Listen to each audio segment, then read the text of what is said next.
What's up, y'all? Lately, I've been getting a lot of questions via email, via Instagram, other forms of social media about my opinions on deadlifting for bodybuilding. And I think the reason I'm getting all these questions is because lately on social media, some really, really smart, experienced guys have been saying, hey, I'm not going to do any more deadlifts. I don't think they're a good movement for me. The example that comes to mind for me is Jordan Peters. I'm a huge fan of Jordan. If you guys don't know him, he's a trainer, upcoming bodybuilder himself. He's a trainer of incredible physiques out of the UK.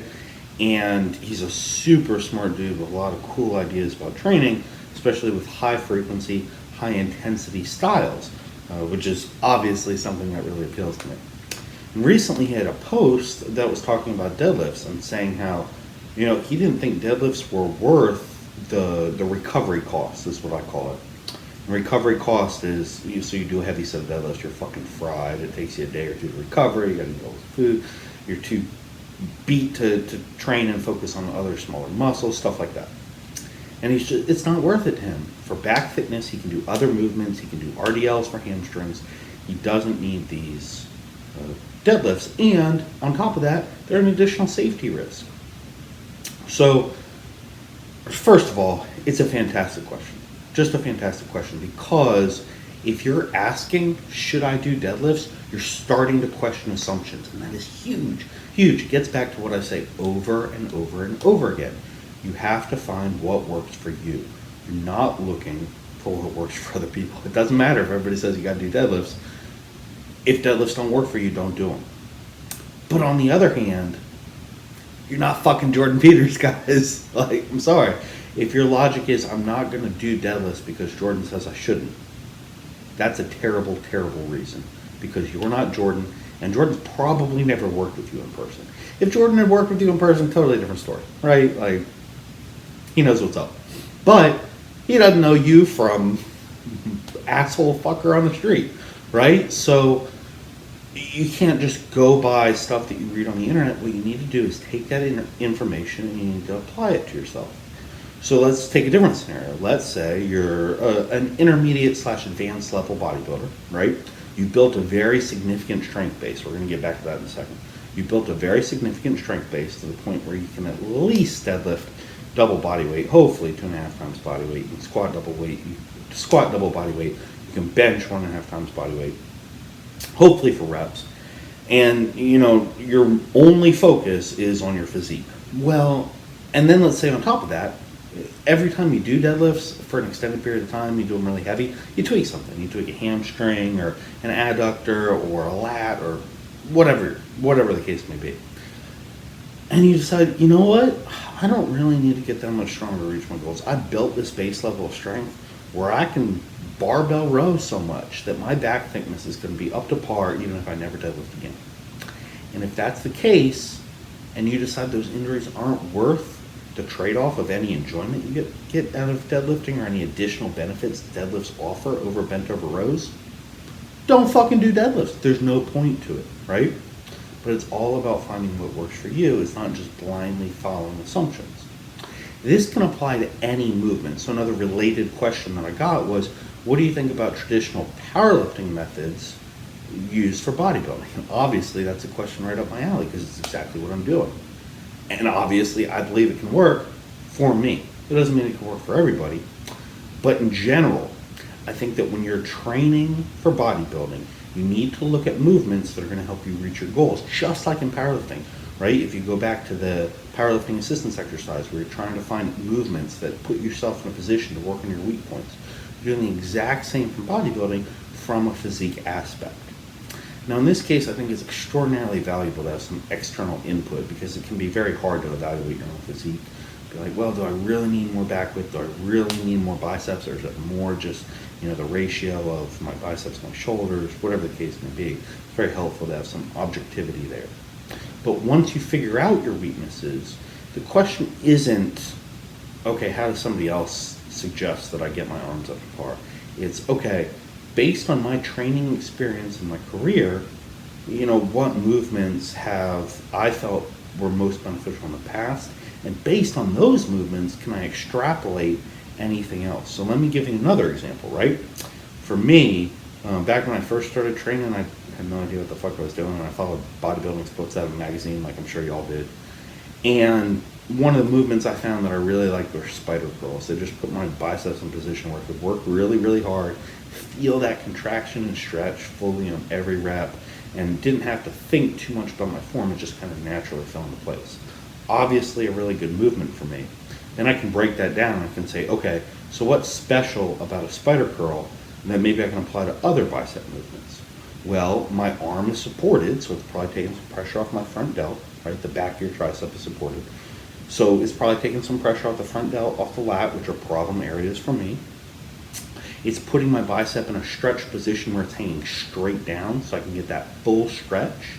Again, I lack a little bit of elbow mobility. I lack a lot of mobility in a lot of areas, but I lack a little bit of elbow mobility. So putting myself in a position where my arms are straight like that might be a good solution. So, for example, other movements that might fit this bill, if you've seen the old ass arm blaster where it like goes around your neck and there's a little thing that supports your arms so you can curl, that works really well for me.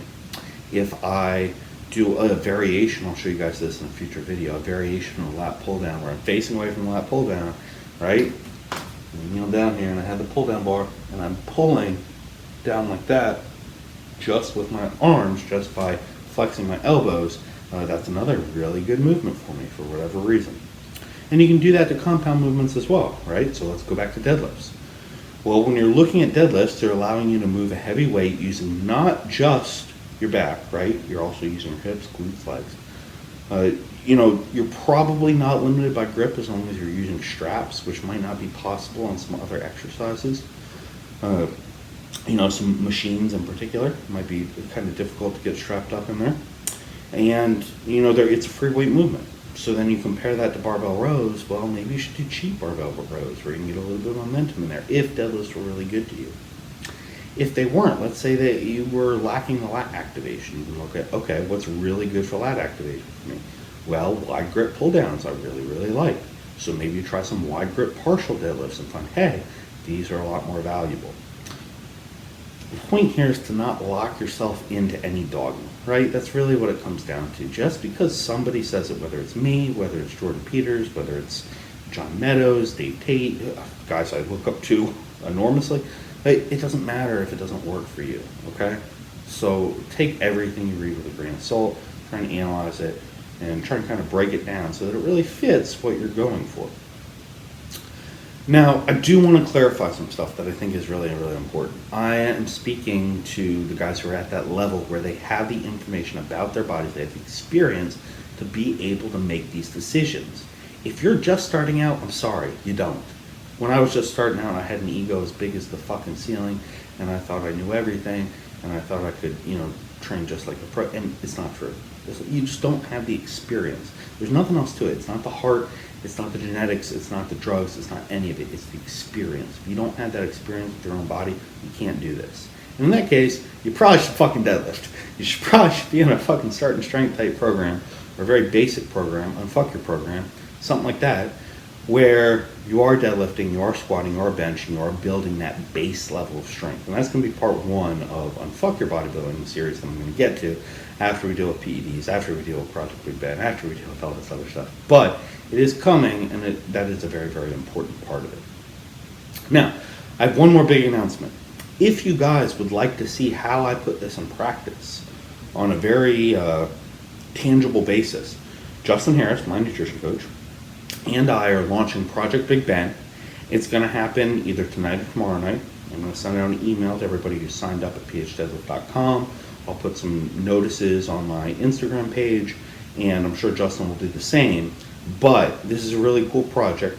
Right now it's over 100 pages of information. It's only going to get bigger because what we're doing is breaking down my exact diet, my exact training, the reasoning behind these things. And over time, over the course of from now until I get my fucking pro card, we're going to be documenting the changes we make and why we make them, which is really, really important, right? That's exactly what I'm trying to get back to in this video, is that you have to understand these changes. So my hope is that seeing the process in action will help you guys to do the same. Okay, I hope you enjoyed the video. There's going to be a full article on Elite FTS. I've talked to Jordan Peters about this as well. He's going to put the article on his own site so you guys can check it out. Hopefully we can talk more about it in the future. If you have questions related to it, let me know. But I hope it was really helpful. I hope that, coming from a powerlifter's perspective, for me to say, yeah, if it doesn't work for you, don't fucking deadlift. Hopefully that helps you to break out of some of these rules that maybe you've invented for yourself that maybe are suboptimal. Okay, that's all I got for today. Don't worry, I'm going to keep up the YouTube frequency. I'm going to start posting on Instagram again. It's only going to get bigger and better from here. So I'm really excited. I hope you are, and I'll see you next time. Till then, think strong, train hard.